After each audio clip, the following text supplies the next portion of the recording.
MP board class 10th वाले मेरे सभी प्यारे भैया बहनों के लिए अब आ चुका है अगला सेट पेपर विज्ञान विषय का।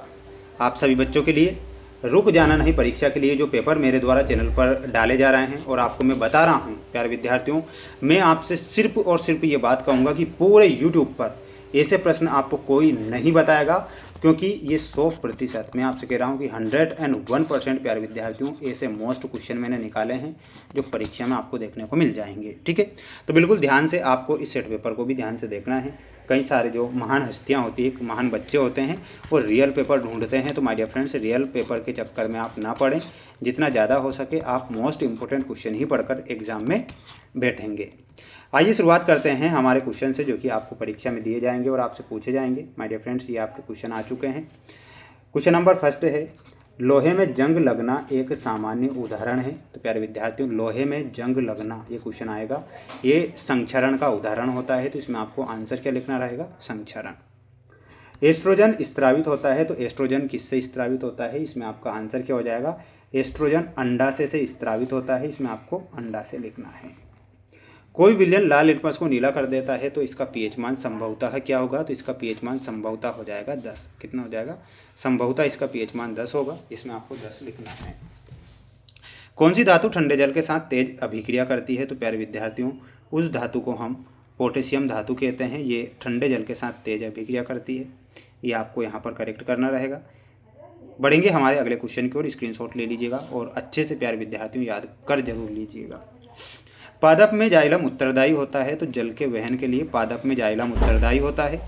एल्कोहल के आयुपीएसी नाम में अनुलग्न लगाते हैं, तो अनुलग्न क्या लगता है, ओल अनुलग्न लगता है। इसमें आपको ओल करेक्ट उत्तर के रूप में लिख देना है। बढ़ेंगे हमारे अगले क्वेश्चन की ओर। अगला क्वेश्चन देखिएगा, ये आपके रिक्त स्थान वाले क्वेश्चन हैं जो मैं आपको यहाँ पर बिल्कुल बता रहा हूँ।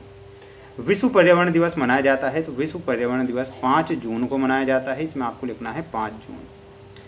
दृष्टि दोष का निराकरण उत्तर लेंस की सहायता से किया जाता है, तो वो कौन सा हो जाएगा, और वह हो जाएगा दूरदृष्टि दोष।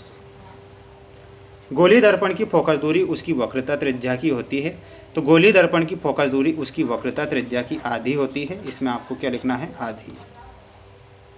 शुद्ध जल विद्युत का होता है, तो शुद्ध जल जो होता है विद्युत का कुचालक होता है, जिसे हम अशुद्ध जल यानी कि डिस्टिल्ड वाटर कहते हैं।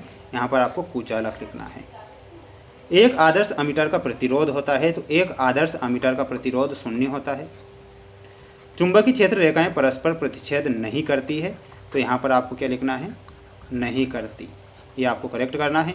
इंग्लिश मीडियम वाले बच्चे भी इसका स्क्रीनशॉट लेकर ChatGPT पर इसे डाल देना, तो आपको वहाँ से आंसर इंग्लिश में मिल जाएंगे। ठीक है, अब ये सत्यासत्य वाले क्वेश्चन भी आप देखेंगे। माय डियर फ्रेंड्स याद करेंगे आप।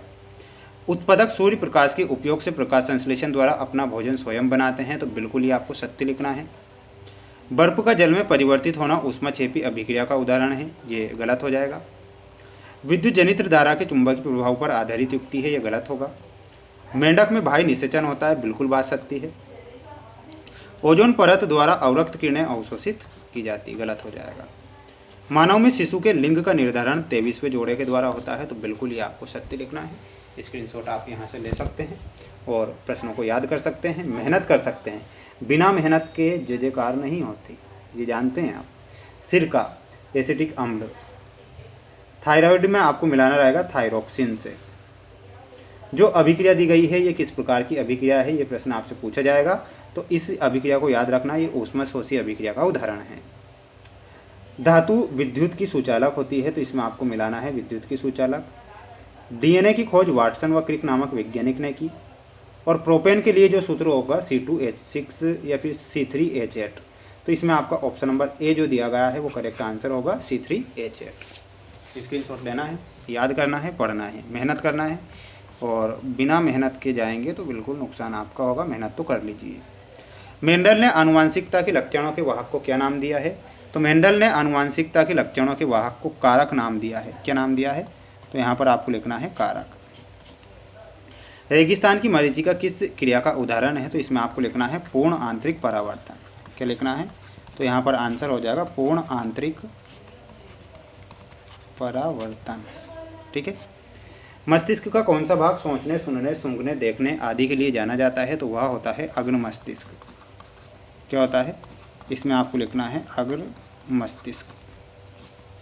विद्युत आवेश का मात्रक क्या होता है? तो विद्युत आवेश का जो मात्रक होता है इसमें आपका आंसर हो जाएगा कूलाम। हरे पौधों की पत्तियों में पाए जाने वाले वर्णक का क्या नाम है? तो इसका नाम हो जाएगा क्लोरोफिल। विद्युत धारा को यांत्रिक ऊर्जा में बदलने वाले यंत्र का क्या नाम है? तो इसमें आपको लिखना रहेगा मोटर। तो ये आपका आंसर हो गया। अब आप इसका स्क्रीनशॉट यहाँ से ले सकते हैं। जो कुछ क्वेश्चन बच रहे हैं 6 से 23 तक के, तो उनके आंसर मैं आपको बताऊंगा। बिल्कुल आप निश्चिंत रहिएगा। सभी स्टूडेंट्स चैनल को सब्सक्राइब जरूर करें। अगले वीडियो में कुछ क्वेश्चन जो बच रहे हैं उनके आंसर भी बताऊंगा। जय हिंद।